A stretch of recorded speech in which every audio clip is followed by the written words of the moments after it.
आज होता मनेरमेळ्याचा रूट. त्यामुळे सकाळी लवकरच आवरून बाहेर पडल्यावर, कारण आम्हाला जायचं होतं बाहेर. मनेरमेळ्यात पोचलो. इथलं सगळं काम वगैरे आवरून आपण लगेच मनेरमेळ्यातनं बाहेर पडलो. तोपर्यंत उचगावपाशी असं ट्रॅफिक लागलेलं. मग घरात आलो, आवरून लगेच बाहेर पडलो. तोपर्यंत चहाची तलप आली म्हणून आम्ही गोकुळ थांबलो चहा प्यायला. आणि या सलमान खान सारखी पोच द्यालता. कुठं चाललोय आपण? कागलला. कुठे? कागलला रे. कागलला चालली? काय करायला? मित्राचा साखरपुडा आहे. तुला माहिती ना साखरपुडा कसा असतो, माहिती आहे काय? नाही मला. बघितला पण एक तिला साखरपुडा. मग आम्ही पोचलो कागलमध्ये.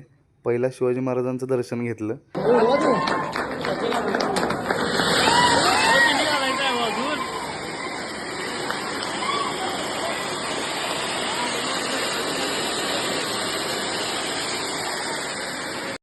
कार्यक्रम आवरून आम्ही लगेच बाहेर पडलेलोच. तोपर्यंत आम्हाला तुषारदा दिसला. कार्यक्रम सोडून हे दुसरीकडेच कुठेतरी फिरत होता. त्याला तसं म्हणलं येऊ मलाच मारायला लागलेला. मग हायवेवर आलो आणि कडकडीत ऊन पडलेलं. सुशांतला म्हणला बरं झालं पाऊस आला नाही, नाहीतर भिजलो असतो. घरला जाता जाता आम्हाला एक पार्सल घ्यायचं होतं म्हणून आम्ही शिरोलीमध्ये आलो. शिरोलीमध्ये पार्सल घेतलं आणि घरी आलो. भेटू उद्याच्या ब्लॉगमध्ये.